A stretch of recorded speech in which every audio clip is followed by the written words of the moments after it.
Thanks for joining. Are we there yet? Yes. Looking for some place to go and do? I'm here in Fayetteville, North Carolina at the Airborne and Special Operations Museum. It was built in 2000 in downtown Fayetteville, North Carolina. We're going to check it out, but be sure to stay to the very end to hear 2 stories you may have never heard about. Let me know. I guess this is what they mean when you make an entrance. Years of history from 1940 until now, with Colonel William Lee, originally from North Carolina. They called him the father of the Airborne because that's when the Airborne began. Authorizing the establishment of the parachute test platoon. Yeah, that began the inspiring story of the United States Army Airborne.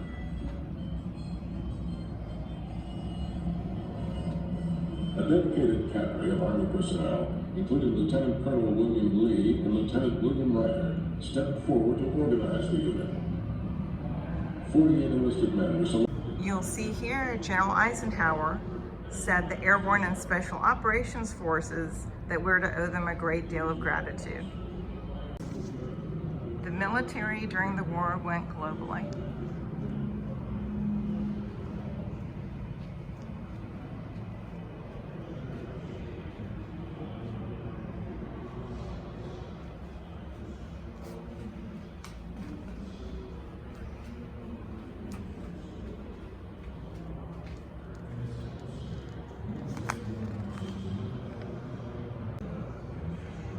They went to North Africa, Sicily,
We're entering the Pacific Theater that shows you real footage from the war. Aiming at 2 tiny areas right after drug problems.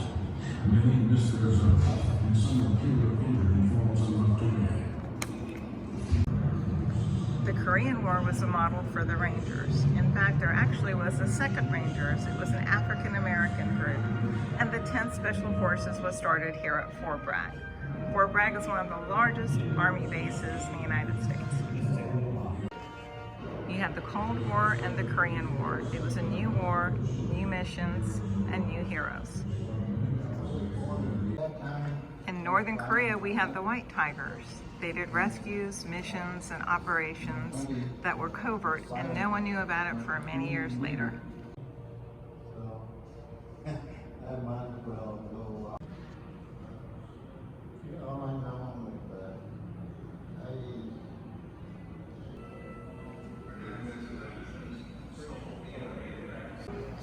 Then we had the Vietnam War. We also had someone we learned about, Lawrence Joel. Lawrence Joel was a medic who got wounded during the war, refused to leave, and continued to aid his fellow soldiers. This is a Huey helicopter from Vietnam. Another story was James Nick Rowe. James Nick Rowe was captured, and he was a prisoner of war person for 5 years. They were about to execute him when he escaped. Years later, he wrote a book about it. Here is an example of what he was imprisoned in.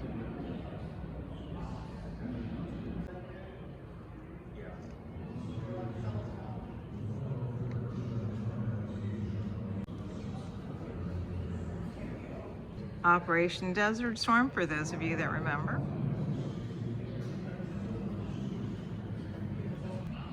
Then that awful day, 9/11, attack on American soul. And then all the military was ready to be a weapon to protect us.